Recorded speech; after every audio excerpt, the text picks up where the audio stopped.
Bienvenue dans ce voyage fascinant à travers le temps. Avant de commencer, nous vous invitons, comme toujours, à vous abonner à la chaîne et à activer la cloche des notifications afin de ne manquer aucun contenu futur. Commençons immédiatement. Parmi les ruelles sombres et les draps usés, il y avait des femmes qui connaissaient les secrets de la nuit comme personne d'autre. Elles souriaient par nécessité, mais pleuraient en silence pour rester humaines. Là où le vin bon marché coulait, se mêlait également du sang, de la sueur et des nuées de poux. La vie ne sentait pas la fleur. Elle avait une odeur qu'on aurait du mal à décrire sans tourner l'estomac. Mais réussiriez-vous à tenir 24 heures dans un bordel médiéval, entouré de sous, de maladies et de siècles sans savon? Aujourd'hui, nous vous emmenons au cœur de cette réalité. La vie quotidienne d'une femme dans un bordel du Moyen-Âge. À l'aube, lorsque le soleil pénètre à peine à travers les fentes d'une fenêtre en bois pourri, vous êtes déjà éveillé. Vous avez passé la nuit sur une paillasse infestée de puces et de mites, partageant la pièce avec 4 autres femmes. Certaines toussent, d'autres vomissent dans un seau. Trace d'une nuit d'excès. Le bordel, caché dans une ruelle de Paris au Xe siècle, est un assemblage de planches clouées à la va-vite, imprégnées d'urine sèche et de vin devenu mauvais.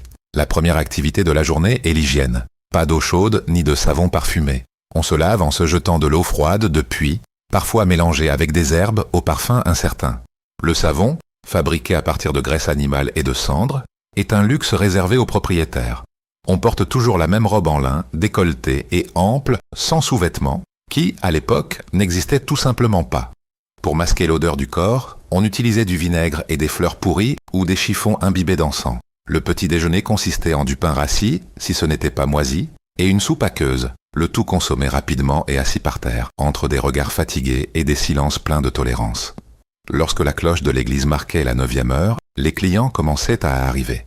Certains seuls, d'autres en groupe, riant, émettant des odeurs de vin et de sueur. Les clients les plus fréquents étaient des paysans, des soldats, des apprentis et même des prêtres déguisés. Le bordel ne faisait pas de discrimination.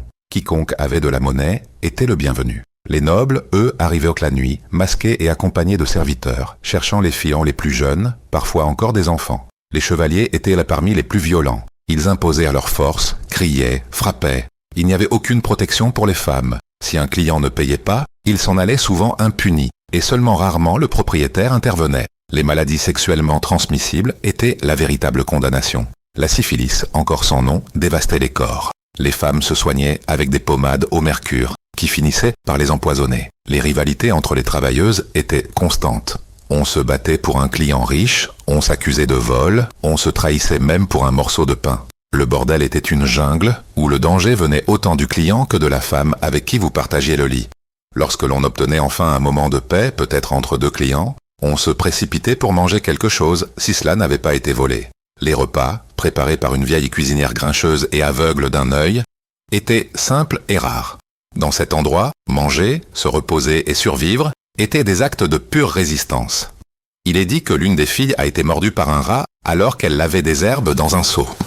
Le menu du jour, soupe de légumes déjà passée, pain dur, bouillon d'os, évidemment sans viande, et, avec un peu de chance, un morceau de poisson séché qui sentait fortement les égouts. Il n'y avait pas de temps pour manger tranquillement. Le bol était posé par terre, le bouillon se renversait souvent, et l'estomac restait vide. L'eau potable était un concept presque inexistant. La plupart des femmes buvaient du vin coupé ou de la bière légère, car au moins l'alcool avait le mérite de tuer quelques bactéries, ou du moins, on l'espérait.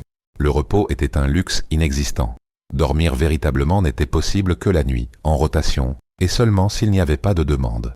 Le jour, on cherchait du réconfort sur un banc, ou on s'assoupissait avec le visage posé sur les bras. Mais entre les rires forcés, les disputes, les grincements de lit et les cris étouffés, même le sommeil devenait une expérience perturbante. Les douleurs étaient constantes, pieds gonflés, dos endoloris, infections intimes si fréquentes que certaines femmes marchaient avec difficulté. Mais aucune ne s'arrêtait. S'arrêter signifiait arrêter de travailler, arrêter de manger, arrêter de vivre. Dans le bordel médiéval, s'arrêter signifiait commencer à mourir.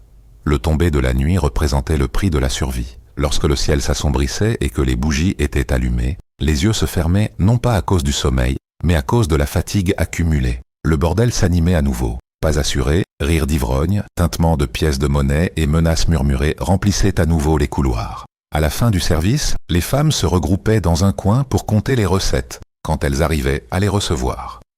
La règle imposée était simple, la moitié pour le propriétaire, la moitié pour la travailleuse. Mais les mathématiques médiévales étaient souvent arbitraires. Il n'était pas rare qu'une somme plus importante soit retenue sous prétexte de plainte du client ou d'un service jugé insatisfaisant. Avec ce qui restait, les femmes achetaient du savon de suif, une pomme flétrie, un morceau de tissu pour accommoder une robe usée. Certaines économisaient dans l'espoir, peut-être illusoire, de fuir un jour. D'autres achetaient des potions contraceptives artisanales, des mélanges d'herbes, de charbon et de vin qui étaient souvent plus létales qu'utiles. La chambre dans laquelle elles dormaient ressemblait à une tranchée, malodorante, exiguë et bruyante. Pourtant, dans cet espace partagé, elles trouvaient refuge, se protégeaient et, de temps en temps, parvenaient même à rire. Parce qu'en cet enfer sombre, l'être humain trouvait le moyen d'exister. Et quand, enfin, elles fermèrent les yeux, l'espoir était le même. Que la nuit suivante soit moins douloureuse, et peut-être que le prochain client sente un peu moins mauvais. Ainsi se termine un voyage brut et intense au cœur d'un bordel du Xe siècle. Maintenant, c'est à toi. Aurais-tu le courage de passer une nuit dans ce spa médiéval, ou préférerais-tu le silence d'une grotte d'ermite? Fais-nous savoir ce que tu en penses dans les commentaires. N'oublie pas de laisser un like et, si cette histoire t'a marqué, partage-la. À la prochaine, et que la paix et Dieu soient avec toi.